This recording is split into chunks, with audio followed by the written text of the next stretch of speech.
This episode being an old child, escapist, idler, or explorer, from the Timeless Lens series is brought to you by Viscard Studio. I want you to picture a scene. It's a scene that I think most of us have been in, and, well, if you haven't, you probably will be at some point. Oh, absolutely. You are at a dinner party. It's a nice house, maybe a little nicer than yours. You're holding a glass of wine that's gotten a little lukewarm because you've been standing in the exact same spot for 20 minutes. Right. The conversation is flowing, people are laughing, and then a stranger turns to you.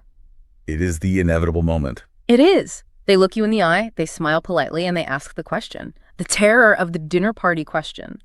So what do? It's the standard social diagnostic. I mean, it seems completely harmless on the surface, but it carries an immense amount of weight. Right. And here's the thing. If you are 22 years old, standing there in a thrift store jacket, and you say, I'm exploring my options right now. I'm dabbling in photography, maybe thinking about law school, writing a screenplay on the side. What happens? Well, people nod. They smile. They say, good for you. Exactly. They say the world is your oyster. It's charming. It implies all this potential.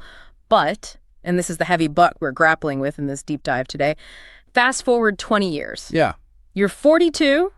You are wearing the same jacket. You are at the same party. And you give that exact same answer. I'm exploring my options. I'm dabbling. The reaction, according to the sociological text we're looking at, is visceral. Right. It's a very specific societal recoil. It shifts from charming to tragic in a heartbeat. The air just goes out of the room. People look at their shoes. They suddenly need to refill their drinks. Why?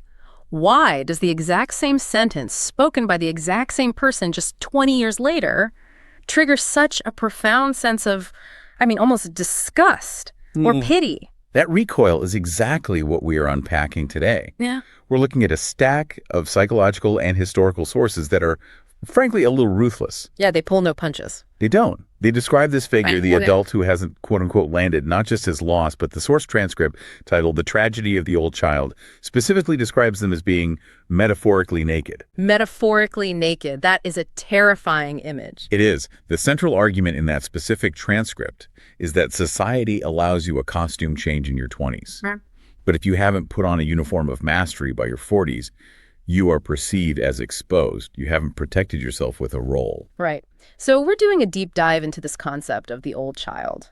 And in the source material, particularly the works of Marie-Louise von Franz, this is referred to by the Latin term puer aeternus. Puer aeternus. It sounds like a spell from Harry Potter, but it's actually foundational Jungian psychology. And I want to be really clear right off the bat here for everyone listening.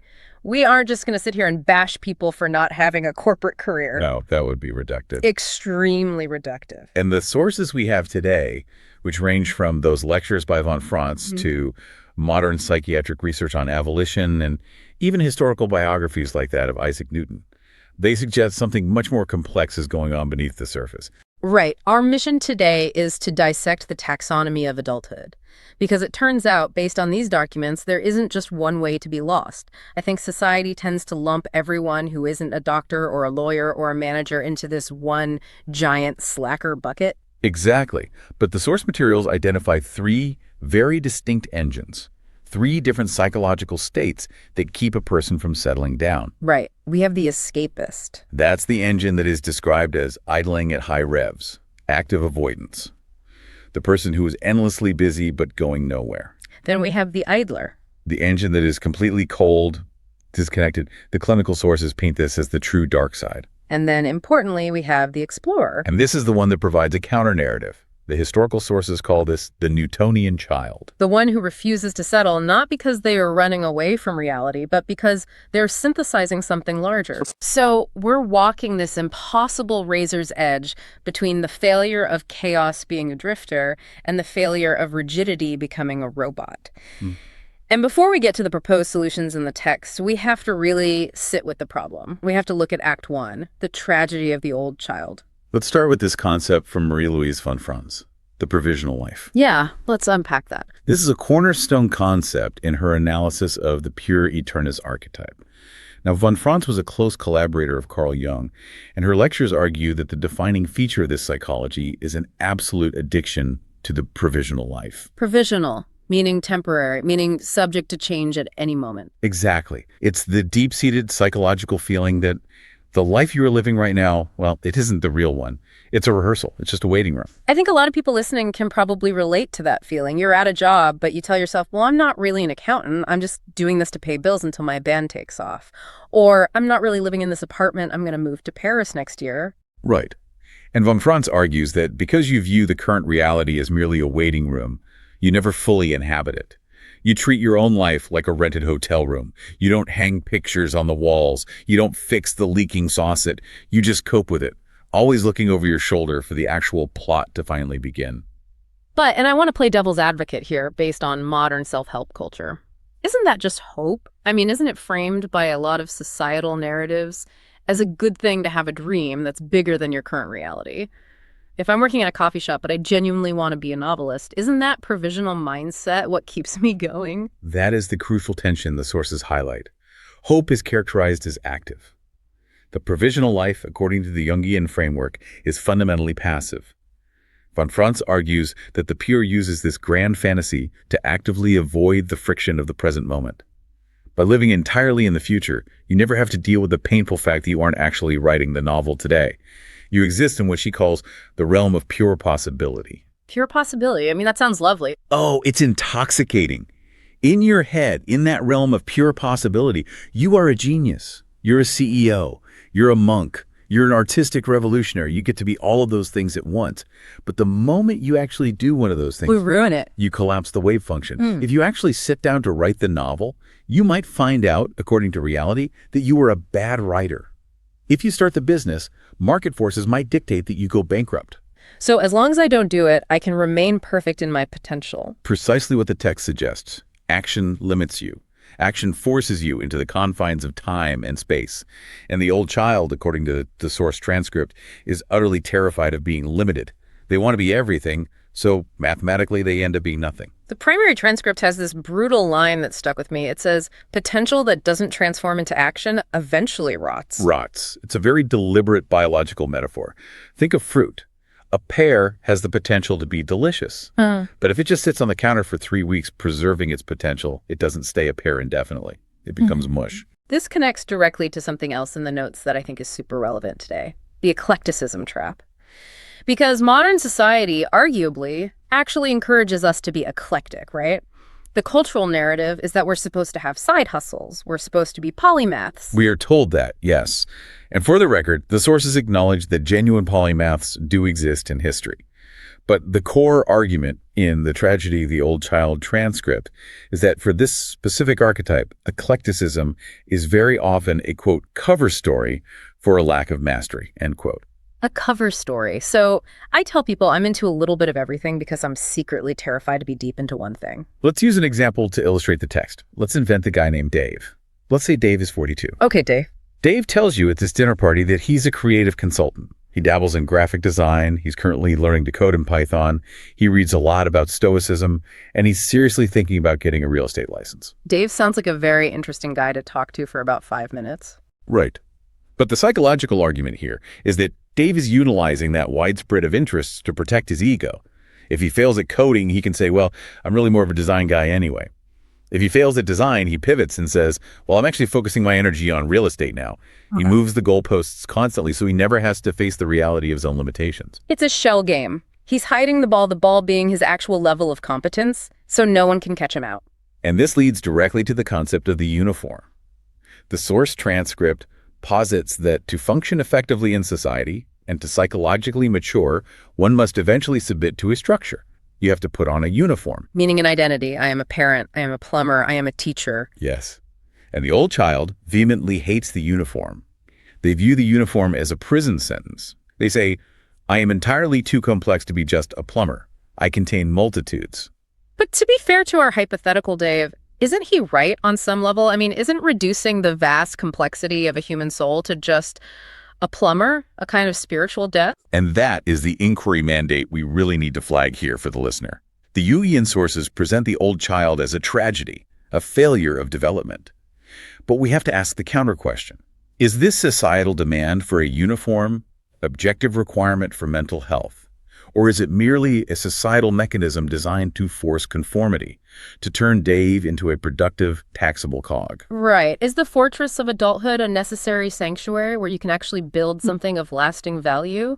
Or is it a trap where you just execute a script, pay your taxes, and die? The sources suggest it's a deep paradox. Without the uniform, the texts argue you are invisible. You have no traction in the material world.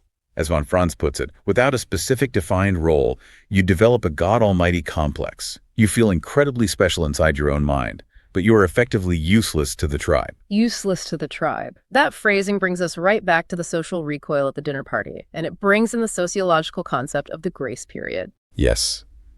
Dr. Jeffrey Jensen Arnett's sociological research on emerging adulthood is crucial to map this out. He points out that historically, structurally, you were considered an adult at 16 or 18.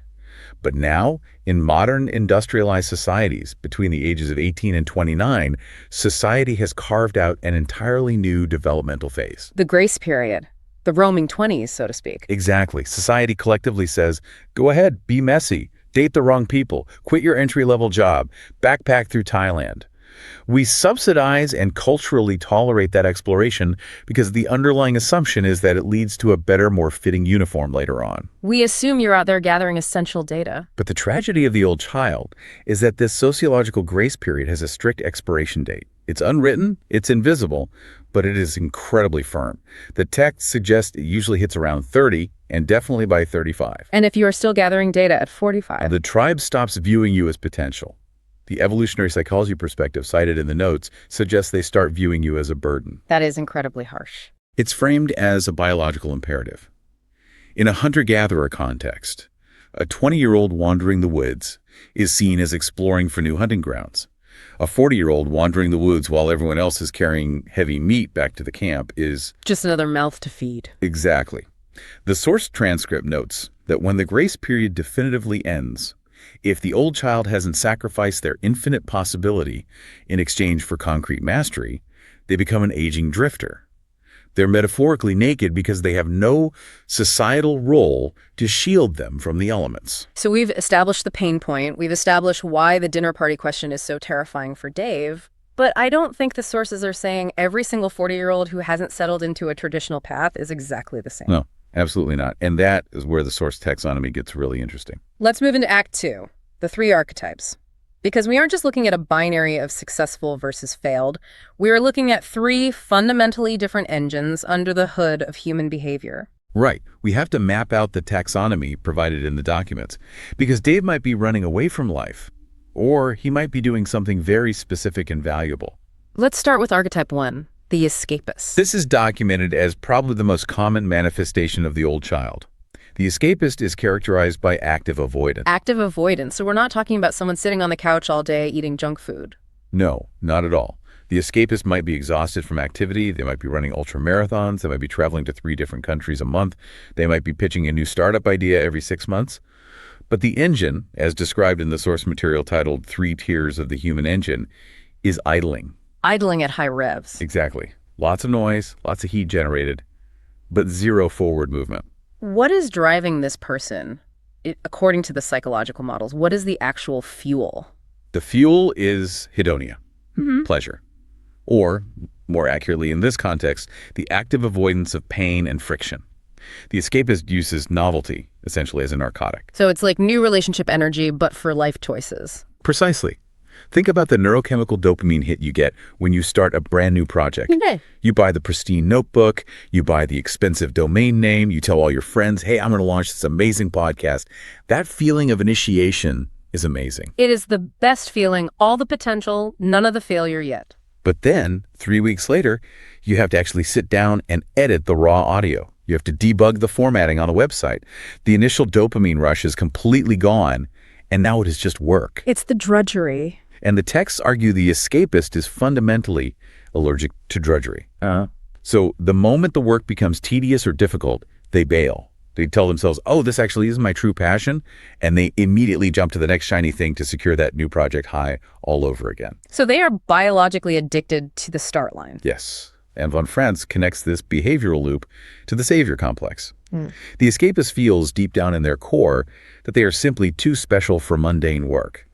The internal monologue is, I shouldn't have to fill out these spreadsheets.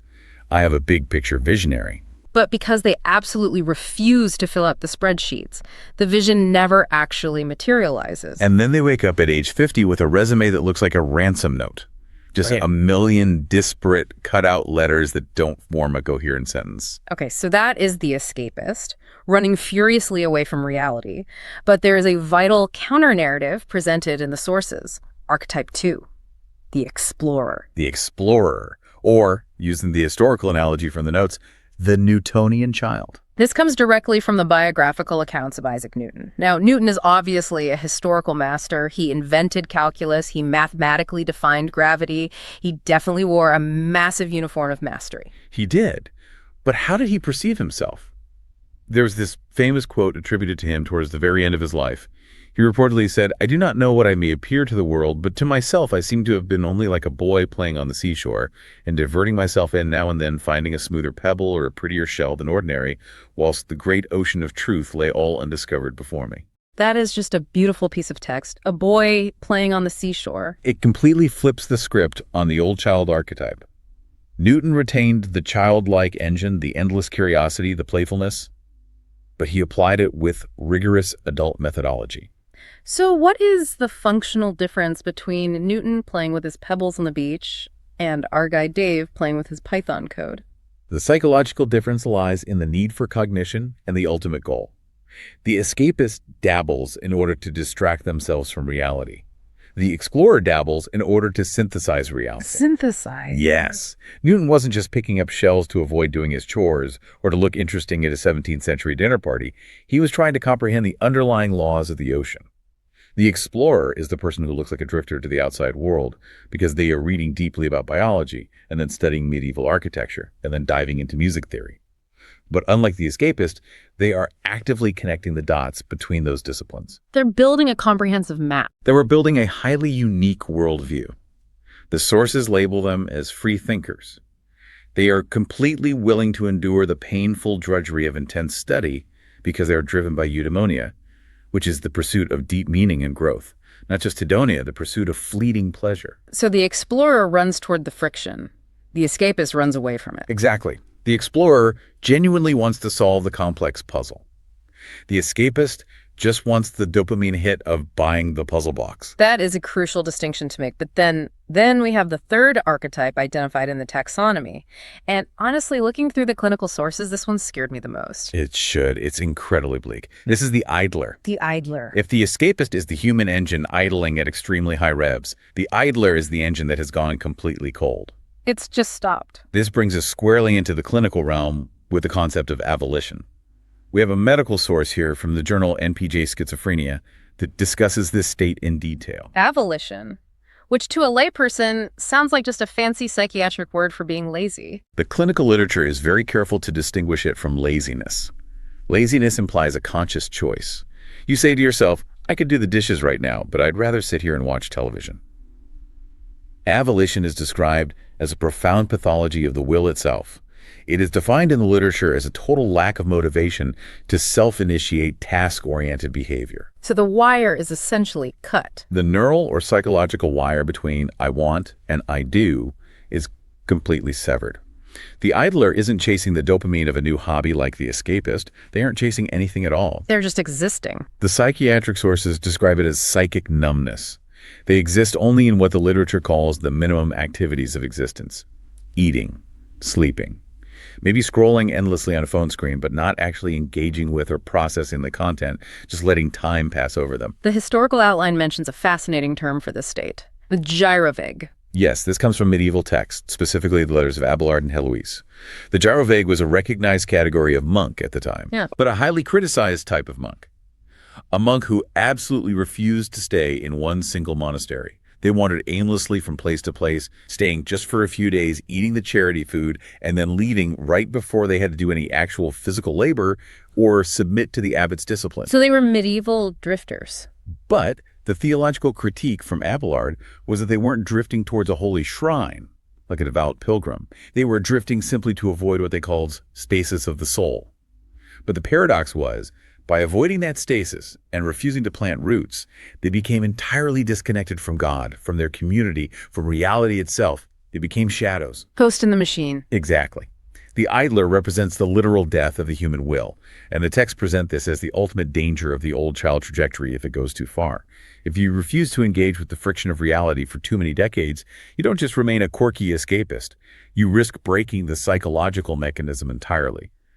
The literature suggests you might actually forget how to want things. That is the nightmare scenario. Okay, so we have the escapist representing distraction, the explorer representing synthesis, and the idler representing total disconnection. Those are the three distinct engines mapped out in Act 2. So if I'm listening to this right now and I'm maybe sweating a little bit because I recognize some of these traits in myself, what is actually happening in my physical brain, why am I prone to being an escapist while my brother is a perfectly dutiful corporate accountant? To answer that, the sources direct us to look at the mechanics of the mind. This is Act 3, and this brings us to the very well-documented Big Five personality traits. I always get a little skeptical of personality tests. It sometimes feels like astrology for corporate HR departments. I completely understand that skepticism. But the Big Five model, which measures openness, conscientiousness, extroversion, agreeableness, and neuroticism, is cited in the psychological sources, particularly the foundational work by Costa and McRae, as the most empirically validated framework we currently have. And for our specific deep dive today, the texts indicate we really only need to focus on two of those metrics. Which two? Openness to experience and conscientiousness. Okay, let's break those down based on the research. Openness to experience is exactly what it sounds like on the tin. It is the psychological drive for novelty and variety. People who score highly in openness are drawn to complex, abstract ideas. They love avant-garde art. They like trying foreign foods. They inherently question traditional authority. They are essentially the children in the room, psychologically speaking. They are the primary source of wonder and innovation. Now, conscientiousness is essentially the opposite force in many ways.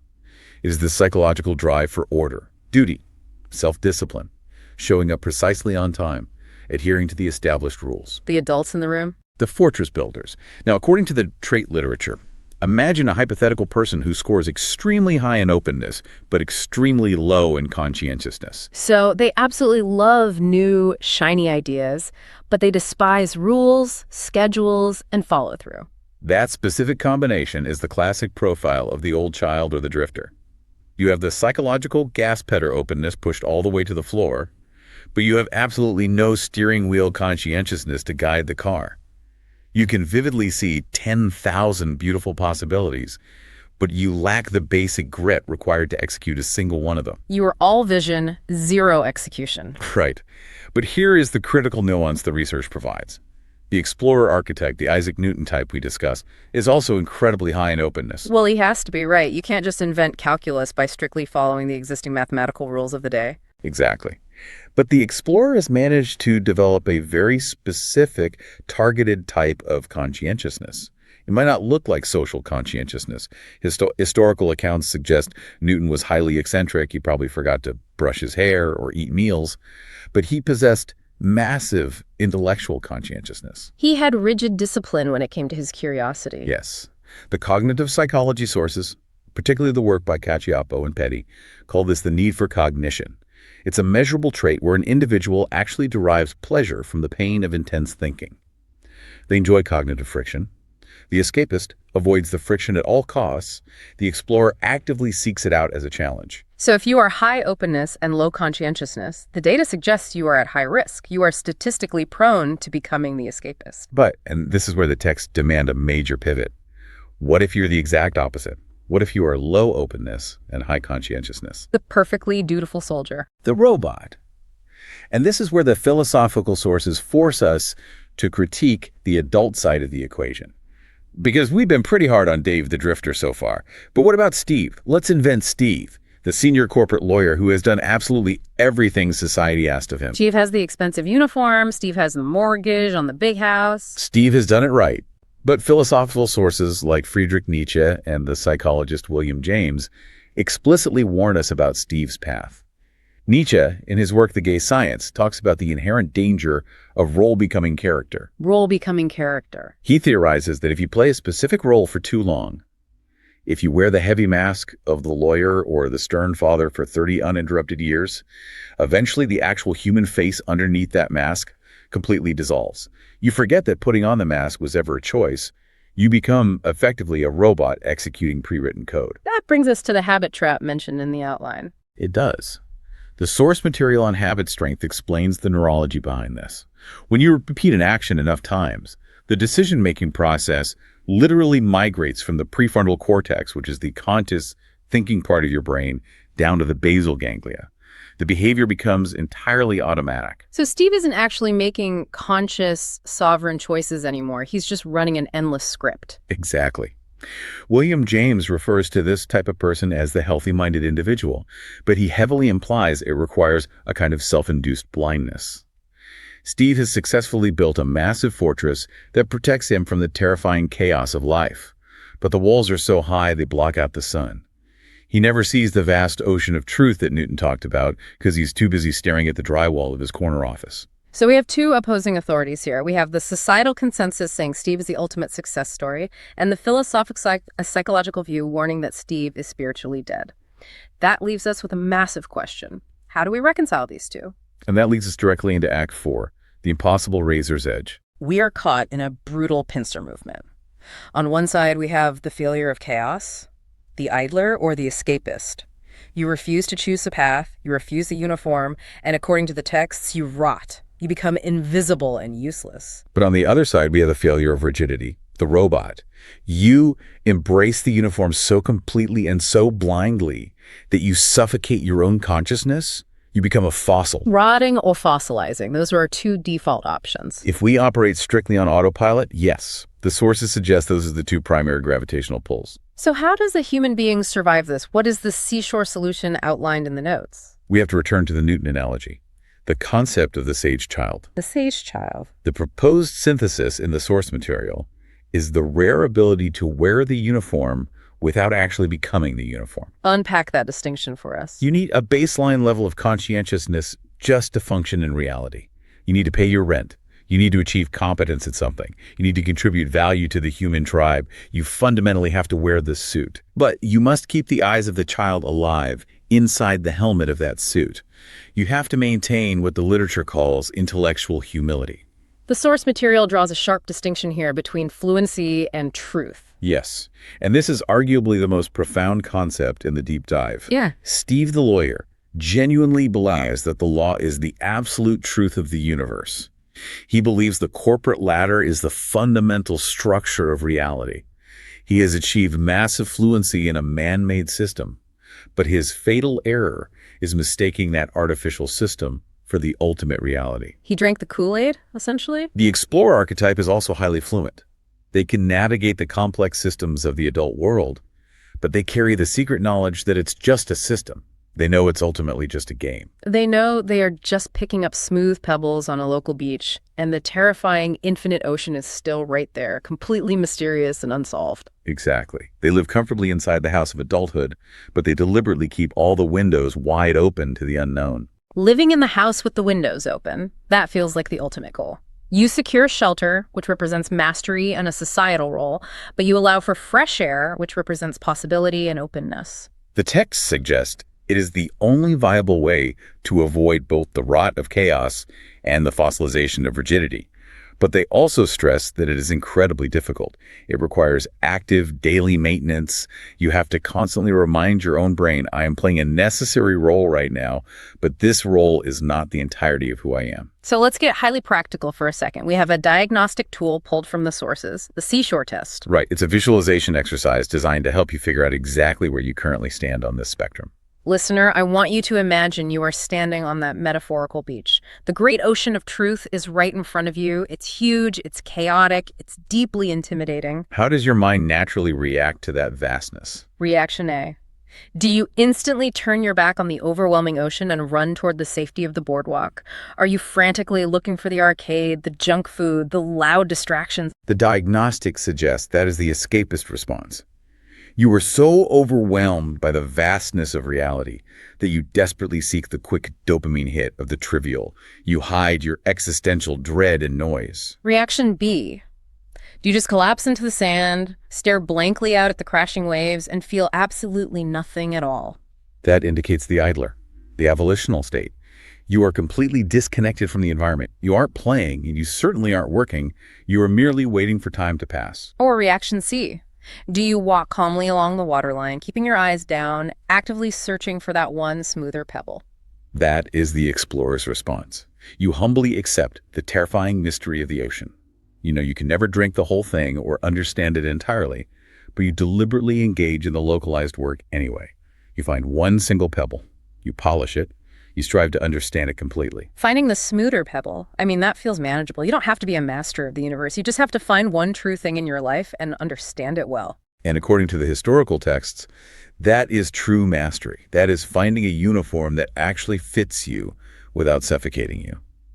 As we wrap up this deep dive, I want to leave everyone with a final provocative thought derived from the sources. We've talked extensively about these psychological engines. We've talked about the ghost in the machine. It all ultimately comes back to the concept of the will, the philosophical driving force of the human being. The sources map it out clearly. The idler represents the literal death of the will. The escapist represents the frantic distraction of the will. And the explorer represents the focused application of the will. Correct. That is the synthesis of the literature. So we have these scientific authorities, these historical records, all pointing to this tension. The question for you, the listener, is how do you evaluate your own life against these metrics? Tonight, when you are lying in bed, or the next time you're trapped at a dinner party and someone asks you, so, what do you do? I want you to ask yourself the hard question. Are you keeping your options open because you are genuinely hunting for a smoother pebble?